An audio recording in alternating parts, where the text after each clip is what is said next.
Assalamualaikum warahmatullahi wabarakatuh.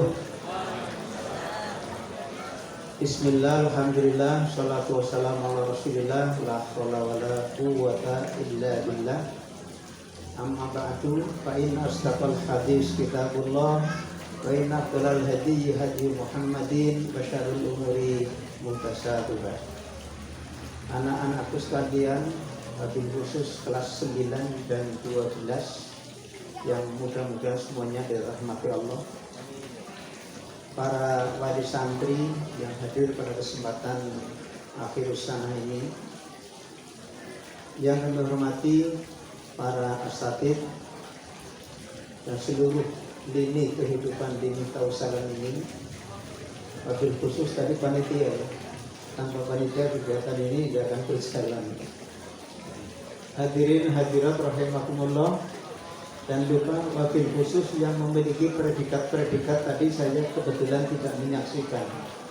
Ada kafitoh yang sudah dinyatakan lulus tadi.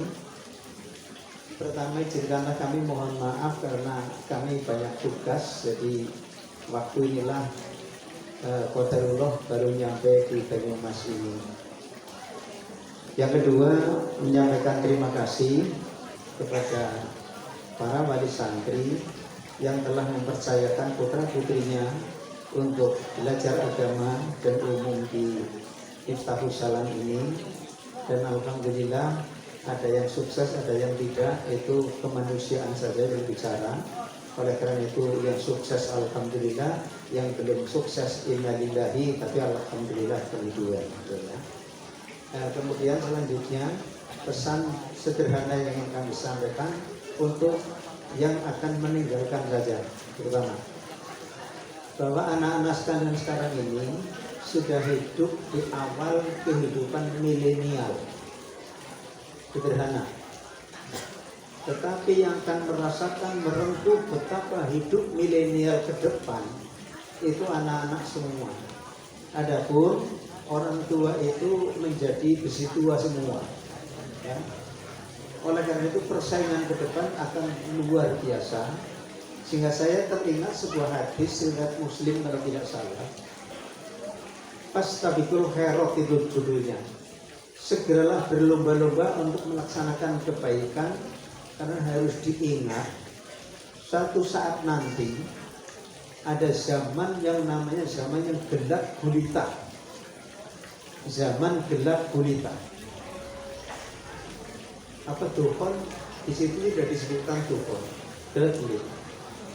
Kemudian yang mengerikan, zaman kegelapan itu, paginya muslim, sore kafir. Sore kafir wali, sore muslim, pagi kafir. Dan yang lebih mengerikan lagi, banyak orang menjual agama dengan harga yang murah hanya karena mengejar rupiah. Hadisnya sahih, sehingga saya berani mengatakan seperti itu. Anak-anak inilah yang akan ketemu dengan zaman itu. Oleh karena itu ingat-ingat pada akhir sanah tahun ini ketua yayasan menyampaikan itu. Maka akan terjadi anak-anak melihat paginya muslim, sorenya kafir. Sederhana itu. Pagi mengakui adanya Allah, malam mengatakan Allah tidak ada. Dan sebaliknya, malam-malam mengatakan Allah ada, paginya tidak ada. Kalau kita ketemu seperti itu, maka apa yang harus kita lakukan? Hendaknya kembali sebagaimana tadi Ustaz Hasan menyatakan, kembali kepada integritas kita sebagai seorang muslim. Itu yang saya pikir sangat penting untuk ke depan. Karena yang berikutnya, menjual agama sekarang itu sudah berlaku. Hanya sekedar ingin dapat 2 miliar rupiah, saya berani menjual agama saya. Itu sekarang sudah berlaku. Tetapi di antara itu semuanya, saya masih punya teman yang luar biasa. Beliau itu ketua komisi KY, ya, komisi yudisial, yang tugasnya ngawasi hakim. Gitu. Suatu saat beliau itu bermasalah, mempunyai masalah. Ada orang korupsi sampai 5 miliar. Gitu. Nah, kemudian bagaimana?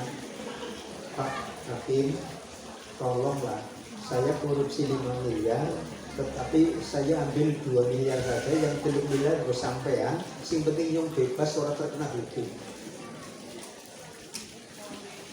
Yang terjadi apa? Teman saya haji bersama tahun 94 mengatakan, mohon maaf, tugas saya bukan untuk nyari duit, tetapi meluruskan keadilan.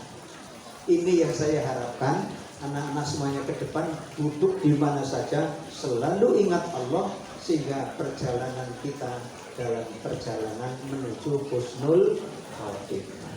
Saya bertanya, sanggup apa tidak anak-anak? Kalau belum jawab sanggup berarti orang gandeng saya ngomongnya ini. Ya, saya sekali lagi bertanya anak-anak kelas 12 dan anak-anak santri kelas 9. Saya sampaikan seperti itu, masa depan Anda semuanya. Mampu tidak memegangi agama kita dengan konsisten sehingga kita ini diselamatkan oleh Allah dengan konsistensi kita beragama. Sebab nanti ada zaman yang mengerikan lagi. Jejerannya dengan ayat hadis itu, memegang agama itu seperti bara, dipegang panas, dilemparkan, tapi itu pegangan harus dipegang gitu.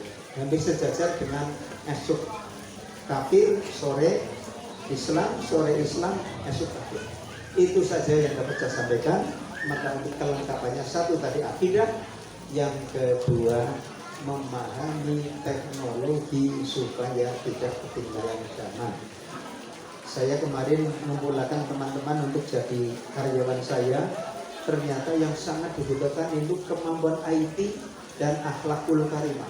Ternyata di situ ada yang IT-nya kuat tapi menjadi pencuri, innalillahi. Kemudian ada akhlaknya kuat tapi IT nol, tidak bisa apa-apa, tidak bisa dipakai juga. Oleh karena itu milenial itu ditandai dengan apa? Revolusi teknologi.